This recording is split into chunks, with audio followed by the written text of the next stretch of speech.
एक बकरी की माँ शेरनी और चालाक धोखेबाज शेर। एक बदुभन जंगल में काफी सारे जानवर रहा करते थे और वो जानवर बिना किसी डर के उन जंगलों में बेफिक्र होकर घूमते थे, क्योंकि उस जंगल की महारानी थी एक शेरनी। उसके माता पिता बचपन में ही मर गए थे और इसलिए वो जंगल के हर जानवर का ख्याल रखती थी।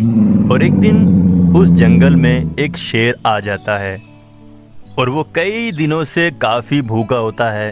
तभी उसे कई सारे जानवर दिखाई देते हैं और वो सारे जानवर राजकुमारी की निगरानी में ही रहते हैं।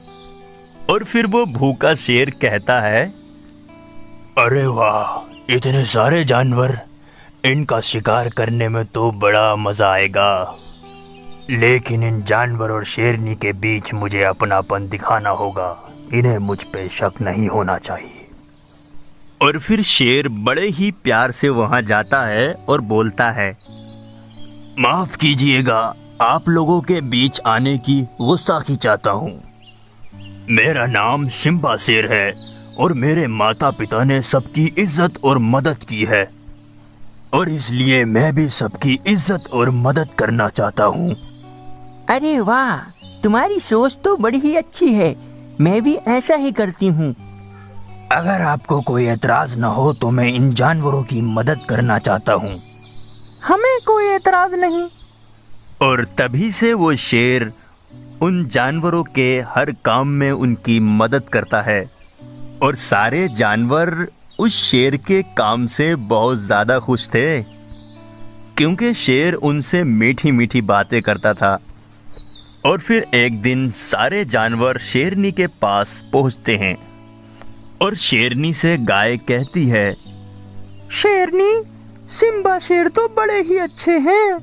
वो हमारा बहुत ही ख्याल रखते हैं और हम सब की राय तो यही है, आप तो उनसे शादी कर लीजिए। हाँ शेरनी, गाय सही कह रही है।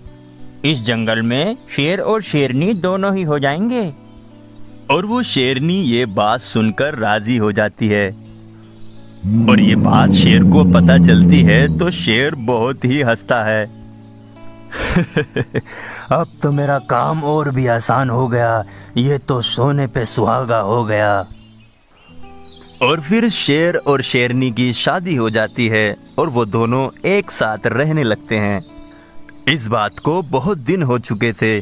फिर शेर कहता है, अब बस बहुत दिन हो गए, इन सभी जानवरों का शिकार करने का समय आ गया है। और तभी एक गाय जंगल में अकेले ही घास चर रही थी। इतने में शेर आ जाता है। वाह, आज तो गाय अकेली है, इससे अच्छा मौका नहीं मिलेगा। और फिर वो गाय के पास तुरंत पहुंच जाता है और गाय सिम्बा की दहाड़ देखकर घबरा जाती है। और जब गाय सिम्बा की तरफ देखती है तो सिम्बा एक ही वार में उसे गिरा देता है और उसे मार देता है। और यहीं सिम्बा शेर गाय को मज़े से खा रहा होता है तो पीछे से एक बकरी और उसका बच्चा आ गया होता है। और ये बात देखकर उसका बच्चा घबराकर भाग जाता है। और फिर तभी बकरी सिम्बा के पास जाती है और कहती है, ये तुमने क्या किया शेर महाराज? ये तुमने बिल्कुल भी अच्छा नहीं किया। ओह, तो अब तुम मुझे बताओगी अच्छा और बुरा। और सिम्बा उस बकरी को भी मार देता है। और इधर बकरी का बच्चा रोते हुए शेरनी के पास आता है और शेरनी को सब बता देता है। क्या सिम्बा सिंह ने तुम्हारी माँ और गाय दोनों को मार डाला? वो शेर गद्दार निकला। अब उसे मेरे हाथों से कोई नहीं बचा सकता। और तभी शेरनी अपने कुछ जानवरों को लेकर शेर के पास पहुंचती है। और शेर जब शेरनी को देखता है तो देखकर दंग रह जाता है। आखिर तुम्हारी सच्चाई सामने आ गई। तुमने हमें धोखा दिया। शेर, अब तुम्हारा जीने का कोई अधिकार नहीं है।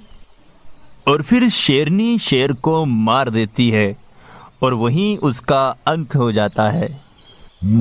और फिर शेरनी और बाकी सारे जानवर अपने घर वापस लौट आते हैं। बेटा, मैं जानती हूँ तुम बिल्कुल अकेले हो गए हो, लेकिन अब से मैं तुम्हारा ख्याल रखूंगी। तुम बिल्कुल भी चिंता मत करना। और तभी से वो बकरी का बच्चा शेरनी का बच्चा हो जाता है और वो सारे जानवर भी अपने जंगल में हंसी खुशी खेलते रहते हैं।